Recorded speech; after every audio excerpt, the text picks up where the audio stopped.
इसलिए जो राम के साथ जो रहे हैं, महाराणा के साथ जो रहे हैं, हमें उनकी सबकी बात करना चाहिए। और ये जो कुछ भी हो रहा है अज्ञानता में हो रहा है। तो इसलिए जब मुझे कोई क्षत्रिय तो मैं उससे क्षत्रिय हूं, ये मेरे लिए गर्व का विषय है। लेकिन हम सबको लेकर के चलते हैं, ये उससे ज्यादा गर्व का विषय है। अब जो ना चलना चाहे ना चले, हमारे साथ जो हम लेकर चलेंगे, और ये हर आदमी को करना चाहिए। ये तो सब बाद में बड़ा विभाजन हुआ, डिवीजन हुआ, पहले तो ये सब था नहीं। तो बिना समाज को लेकर के चले किसी का भला होने वाला नहीं है। और रहा कुटुंब की बैठक, क्या सवाल है आपका? कुटुंब की बैठक हुआ, विधायक शामिल हुए, वो भी सब क्षत्रिय समाज से थे। अच्छा, परिवार बनाया है। उनका एक भोज था, ये मिलने मिलाने का तरीका है। लेकिन अच्छा होता कि उसमें कुछ और लोग रहते तो अच्छा होता, थोड़ा अच्छा रहता। आगे अगर मेरी बात उन तक पहुंचेगी तो वो आगे जो बुलाएंगे वो सबको बुलाएंगे। जब आप जाएंगे अगली बार अगर निमंत्रण आपको दिया जाए तो उस बैठक में आप जाएंगे? जाने में कोई दिक्कत नहीं है, लेकिन अपनी बात कहेंगे। अगर अवसर आएगा तो अपनी बात कहेंगे। अभी मैं मध्य प्रदेश गया था, क्षत्रिय समाज का ही कार्यक्रम था, उसमें मैंने कहा डंके चोट पर बोला, सबको लेकर चलो, सबको लेकर चलने की जरूरत है। राम को मानते हो तो राम है, जिनको जिनको लेकर चले हैं उनको लेकर चलो। भाई कितना टुकड़ा करोगे इस देश का, कितना बटोगे? राजनीतिक संगठन ऐसे जैसे अखिलेश यादव पीडीए सिर्फ अगर जातिवादिता पर खेलते हैं तो कहीं ना कहीं राजनीति में जातिवाद बढ़ता है। नहीं तो अखिलेश यादव से कहिए किसी ब्राह्मण क्षत्रिय को टिकट ना दे, तब देखें। समाजवादी पार्टी की लिस्ट जब आएगी तो देख लेना उस लिस्ट में, अगर उसमें एक भी क्षत्रिय ना हो और एक भी ब्राह्मण ना हो, एक भी भूमिहार ना हो, मारवाड़ी ना हो, यानी सवर्ण ना हो, श्रीवास्तव ना हो, बनिया ना हो, तब मुझे बताइएगा। नहीं चल सकता काम, सबको लेकर चलना पड़ेगा। तरीके से सुप्रीम कोर्ट ने आदेश दिया कि जो 65 लाख मतदाताओं का नाम काटा गया है उसे सार्वजनिक किया जाए। आप विपक्ष के लोग उसको अपनी बड़ी जीत मान रहे हैं। राहुल गांधी कह रहे हैं कि चुनाव आयोग माफी मांगे, चुनाव आयोग की पोल खुल गई है। देखिए, मैं पहले से ही कहता हूं कि मुझे इनकी बुद्धि और विवेक पर तरस आता है। अब आज उसी सुप्रीम कोर्ट पर ये सवाल उठाते हैं, तो इनके मन मुताबिक कोई फैसला आ जाता है तो उसकी तारीफ करते हैं। ये चुनाव आयोग पर सवाल उठाते हैं, इनके मन मुताबिक रिजल्ट आ जाए तो ये तारीफ करते हैं। तो ये कहां खड़े हैं, जाना कहां चाहते हैं, रास्ता क्या है? और ये देश का दुर्भाग्य है, क्योंकि हमारा लोकतंत्र ये कहता है, हमारा भारत का संविधान ये कहता है कि विपक्ष सशक्त, मजबूत और बुद्धिमान होना चाहिए। तो आज ना बुद्धिमान है ये, ना सशक्त है ये, और ना मजबूत है ये। आज बिल्कुल बच्चों की तरह हरकत कर रहे हैं और हिंदुस्तान की लगभग सारी अपोजिशन की पार्टियां इसी बच्चे के पीछे घूम रही हैं। जो 65 लाख मतदाता जो सूची से निकाले गए हैं बिहार में, इस इलेक्शन की जो चर्चा हो रही है, आपके पुराने एक्सपीरियंस के अगर मैं आपके अनुभव की बात करूं, क्या ये नॉर्मल होता है या इस बार कुछ विशेष आपको लगता है? देखिए, हमने तो वो समय देखा है, हमने तो वो दौर देखा है कि वोटर लिस्ट जब हम लोग इलेक्शन ऑफिस से लेकर के और उस वोटर लिस्ट को हम सर्विस कर देते थे, अपने एजेंट को पकड़ा देते थे, और चुनाव के दिन जो वोटर लिस्ट जाती थी उसमें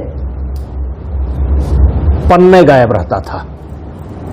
और हमने तो वो दौर भी देखा है कि वोटर लिस्ट में नाम था, वोटर लिस्ट में नाम था और ऐसे एक टिक लगा दिया गया था, टिक लाल स्याही से एसडीएम लगा देता था। हमने वो चुनाव लड़ा, बलरामपुर से मैं जब चुनाव लड़ा तो मैंने देखा कि वोटर लिस्ट लेकर के जो एजेंट बैठा है, पार्टी के एजेंट बैठे हैं, चाहे वो कांग्रेस के हों, चाहे सपा के हों, चाहे भाजपा के हों, हमने अपनी आंख से देखा है। और वहां जो अंदर लिस्ट थी वहां रेड लाइन और वो वोट नहीं पड़ता था। यही कुसुम चौहान बलरामपुर नगर पालिका की अध्यक्ष थी और लोकसभा के चुनाव में उनका नाम नहीं था, और मौजूदा अध्यक्ष थी और नाम नहीं था। यही हमारी पत्नी जिला पंचायत सदस्य का चुनाव लड़ी, सांसद रह चुकी हैं, और फिर वोटर लिस्ट से नाम काट दिया गया और उनका पर्चा कैंसिल कर दिया गया। तो वो दौर हम लोगों ने देखा, हमने नहीं देखा, सबने देखा है, लेकिन धीरे धीरे धीरे धीरे करके कमियां सुधार हुई, और मैं कह सकता हूं कि अब पारदर्शी व्यवस्था है। इतनी पारदर्शी व्यवस्था, अगर कुछ कमी है तो और करने की जरूरत है, लेकिन शाम को नाम रहता था, जो लिस्ट दी जाती थी उसमें नाम रहता था और पोलिंग पर नाम नहीं रहता था। ऐसे रेड लाइन तरीके से आप भी एक क्षत्रिय प्रवीण हट भाई उनको नेताजी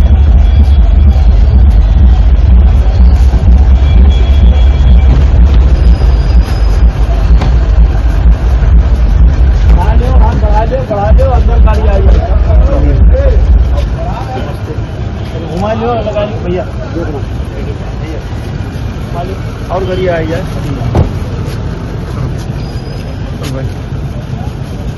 और आ जाए, बढ़ाओ यार, आगे से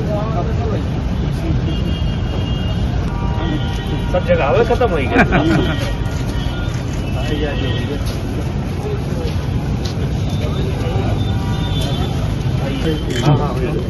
हाँ मालूम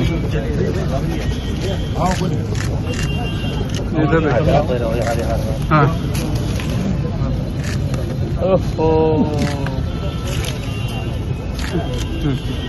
अरे साइड से प्लीज, अध्यक्ष जी कहाँ गए? अध्यक्ष जी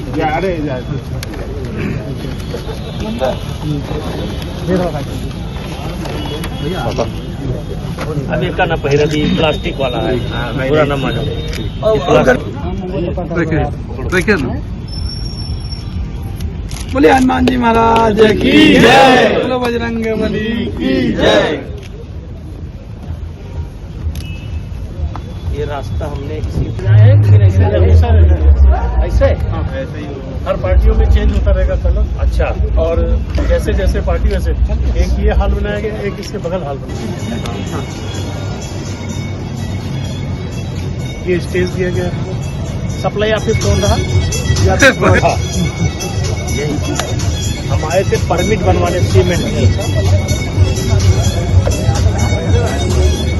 देख लीजिए, हाँ देख लीजिए, हाल भी देखा अध्यक्ष जी आप जम रहे हैं। पूरा वाटर को यही सप्लाई ऑफिस है, यहीं से मैंने देखा है, कुत्ता भूख रहा था यहाँ। जिस तरीके से पूजा पाल का निष्कासन हुआ, सपा ने निष्कासित किया, कैसे देखते हैं इसको? देखिए, ये समाजवादी पार्टी का स्वयं का मामला है और स्वयं का निर्णय है। अब वर्तमान समय में समाजवादी पार्टी में कोई रह करके अगर मुख्यमंत्री जी की तारीफ करेगा, भाजपा शासन की तारीफ करेगा, तो स्वाभाविक है कि पार्टियों को अच्छा नहीं लगेगा। तो पूजा पाल ने जो किया, उनकी आत्मा जो बोली उन्होंने किया, और समाजवादी पार्टी ने एक पार्टी का जो रूल है उस हिसाब से काम किया। क्या ये तिलमिलाहट नहीं है जैसा हो गई? अब उनकी अंतर आत्मा से उन्हें इंसाफ मिला, उनके पति को न्याय मिला। देखिए, मैं यही तो कह रहा हूं, पूजा पाल के पति की हत्या अतीक द्वारा की गई, ऐसा बताया जाता है। इस निर्णय को आप कैसे मानते है? हैं? जो निर्णय हुआ इसको आप इसको हम बहुत बड़ी घटना नहीं मानते, बहुत बड़ी घटना नहीं मानते हैं। अब पूजा पाल स्वतंत्र हो गई, अब वो जिस पार्टी में जाना चाहे जाए, और उन्होंने जो किया अपने पार्टी का अनुशासन बनाए रखने के लिए किया कि आज अगर इनके साथ कार्रवाई नहीं करेंगे तो कल कोई और करेगा। और किसी ने कहा, कहा रहीम कैसे निभे केर बेर को संग, का रहीम कैसे निभे केर बेर को संग, वो डोले रसाप ने उनके फाटत अंग। अब पूजा पाल की एक पीड़ा थी। अब योगी जी ने या भारतीय जनता पार्टी की सरकार ने जो एक्शन लिया उससे पूजा पाल को राहत महसूस हुई, उनको लगा कि मुझे न्याय मिला है, तो वो वहां कैसे रह सकती हैं? क्योंकि समाजवादी पार्टी जो है उसकी स्वयं की राजनीति है। तो जो मुख्यमंत्री की तारीफ करेगा, जो भारतीय जनता पार्टी की तारीफ करेगा, उसके लिए सपा में कहां जगह है? नेताजी पीडी प्रधानमंत्री नरेंद्र मोदी ने 15 अगस्त के स्वतंत्रता दिवस के अवसर पर लाल किले के प्राचीन से आरएसएस की तारीफ की। प्रधानमंत्री जी आरएसएस की उपज है। प्रधानमंत्री जी आरएसएस से कभी दूर नहीं रहे हैं। आरएसएस की समझ है, वो प्रचारक रहे हैं, कई साल उन्होंने काम किया है। अब ये कहिए कि लाल किले से तारीफ की तो शायद 100 वर्ष या कुछ पूरा हुआ है। कितना पूरा हुआ है? 100 पूरा हुआ है। तो उस अवसर पर उन्होंने तारीफ की कि 100 वर्ष इनके पूरे हो गए काम के। लेकिन कांग्रेस ने पलटवार कर दिया और कह दिया कि इनको भागवत की कृपा की जरूरत है, तो 75 साल की उम्र में प्रधानमंत्री बने रहेंगे। देखिए, कांग्रेस को कोई भी जिम्मेदारी से नहीं लेता है और कांग्रेस अपनी कब्र खोद रही है। और कांग्रेस को उतना दुख नहीं, उतना दुख कांग्रेसियों को नहीं जितना दुख मुझको है। मैं उनकी जब जो हरकत है, जो रोज रोज वो गलती करते हैं, जब उसको मैं देखता हूं तो एक नागरिक होने के नाते मुझे उनके ऊपर तरस आता है कि भारतीय जनता पार्टी का विरोध करते करते, भारतीय जनता पार्टी का विरोध करते करते कहीं न कहीं वो देश का विरोध कर रहे हैं। हिंदुस्तान की राजनीति में आप हिंदू को गाली दे करके राजनीति नहीं कर सकते हैं। हो सकता है किसी देश में आप राजनीति कर सकते हो, लेकिन हिंदुस्तान में रह करके, भारत में रह करके हिंदू को गाली देकर